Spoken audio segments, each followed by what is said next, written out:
Welcome to Komodo National Park, where I embarked on a 6-stop tour that mysteriously turned into 5. Join me as I explore breathtaking islands, encounter Komodo dragons, and swim with giant mantas, and uncover what really happened to that missing stop. The truth won't shock you. I'll share what went right, what went wrong, and some tips to help you on your tour.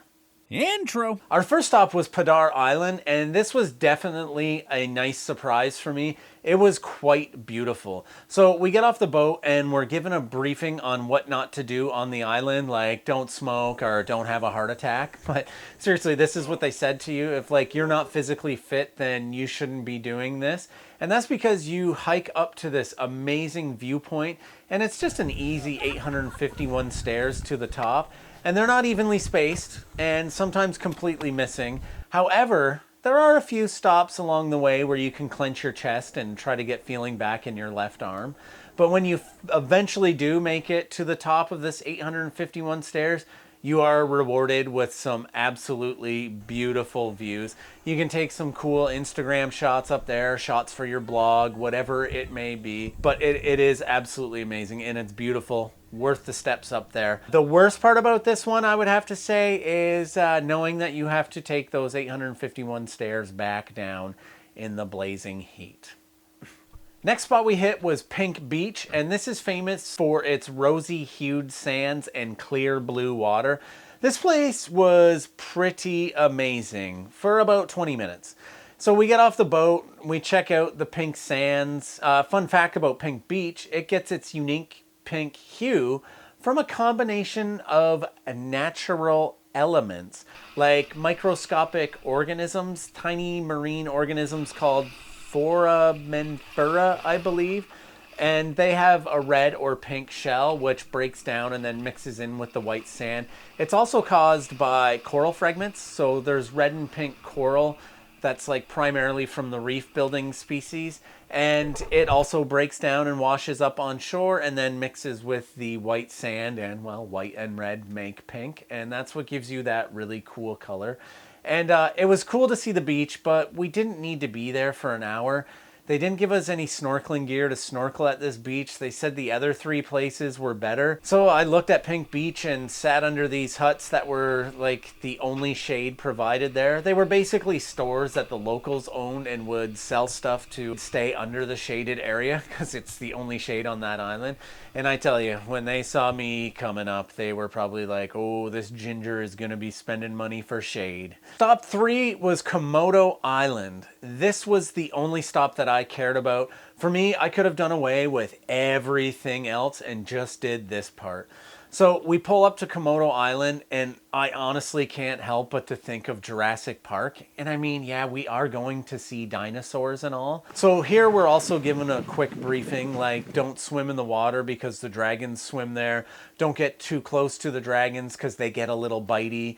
And just stay within the group. About 2 minutes into our tour, we see a Komodo just lazing about, not a care in the world. So some people in the group, they assume that because the Komodo dragons weren't active in 31 degrees Celsius weather, or that they weren't overly concerned with us being there, that they were drugged. And I have to say, no.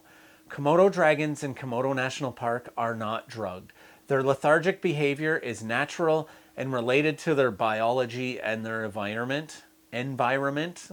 And we're going to go through that right now. So this is going to be an educational part. If you don't want to get your learn on, I get it, just leave. So number 1 is energy conservation. So as a cold-blooded reptile, Komodo dragons rely on external heat to regulate their body temperature. They conserve energy by resting during the hottest parts of the day to avoid overheating and wasting energy. We were there, it was 31 degrees. Yeah, they're going to be just hanging out and lethargic. Number 2, diet and digestion. Komodo dragons are ambush predators. They don't need to be active all the time because their feeding style involves waiting for prey and using short bursts of energy to hunt. Once they eat, they digest slowly, often resting for days. They also only eat about once a month. So The fact of the matter is they're more than likely just going to be lazing about, not doing anything. That's just dragons for you. Komodo dragons are solitary and territorial. They remain in specific areas unless they're searching for food or a mate or just better conditions.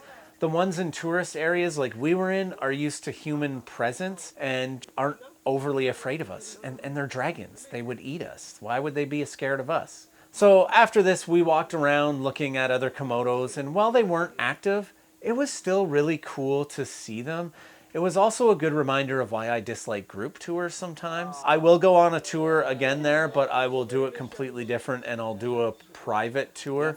So our fourth stop was a sandbar oasis, they called it. Taka Makassar, I believe. I don't know, it sounded pretty cool, and it was our first snorkeling adventure. I was pretty excited about getting out and snorkeling, so we awkwardly backed the boat up into the sandbar, get given our snorkel and mask and fins, which actually did seem clean, so I wasn't too concerned about it. And we got into the water, and the guides just pointed way off in the distance and just said, over there. That's where you go. And I guess that was the best snorkeling. And I gotta say, this place was, it was okay. We went out and we saw some fish, we saw some reef, and nothing overly exciting happened. It was a beautiful spot and a cool sandbar, but much like Pink Beach, I feel like an hour was too much here, or it was too little. And what I mean by that is, you're not going to hang out on the sandbar and relax in an hour. Like, an hour's too short for that. It would have been a cool spot to go chill and snorkel for a few hours and just kind of, go back and forth in that. But what we did could have been done in like 20 minutes, I feel. But it was still pretty cool. I mean, I'm not really complaining about it. I just feel like an hour is a bit too long. So stop 5 of our 6-stop tour was Manta Point. This is where we get to swim with the giant mantas. The first attempt was actually kind of funny. They're like looking down off the side of the boat to see if they can spot the rays, and then they do, and it is a mad scramble to get everyone with their snorkels, masks, and fins into the water off the back of the boat where you can only go off one at a time. And I was up on the top deck with my gear, and I'm looking down, and I look at one of the guides, and he's like, jump in. And I'm like, yeah, I'll jump in. I'm not waiting for those boneheads. So I jump in, and then we're swimming over top of them, and it was pretty cool. It was, honestly, that was cool just to see them kind of down low like that. But they got us back into the boat because they knew of a better place, and this place did not disappoint. We pull up to this spot close to the reef, and they get us all in the water, and this is where the magic really happens. I really have nothing else to say. This was an amazing part of the trip. Just watch the video. I absolutely loved this.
And like everything, they saved the best for last. The last leg of our tour was a quick and rough ride back to the dock. It was supposed to be a cool island with snorkeling, but the weather changed quite drastically, I have to say. It was the safest thing to do. It sucks missing the last stop because there were supposed to be turtles and other fish, and there was supposed to be some sharks and stuff like that, but it's probably better than dying, maybe. I don't know. Who knows? Anyways, this 6-stop tour that turned into a 5-stop journey wasn't what I expected, but it gave me some stories to tell and a lesson or two about managing expectations while traveling. And while we didn't get to do all the stops, and I feel like 2 of them could have been a bit shorter to enjoy more dragon time, it was still a great tour. Sure, I would have liked the last stop, but a small part of me also didn't want to be stranded at sea or possibly die, so anyways, it was still good. So have you ever been on a tour that didn't go as planned? Let me know in the comments below. I'd love to hear your stories. And if you enjoyed this video, don't forget to like, subscribe, share, and all that jazz. And I'll see you on my next adventure somewhere.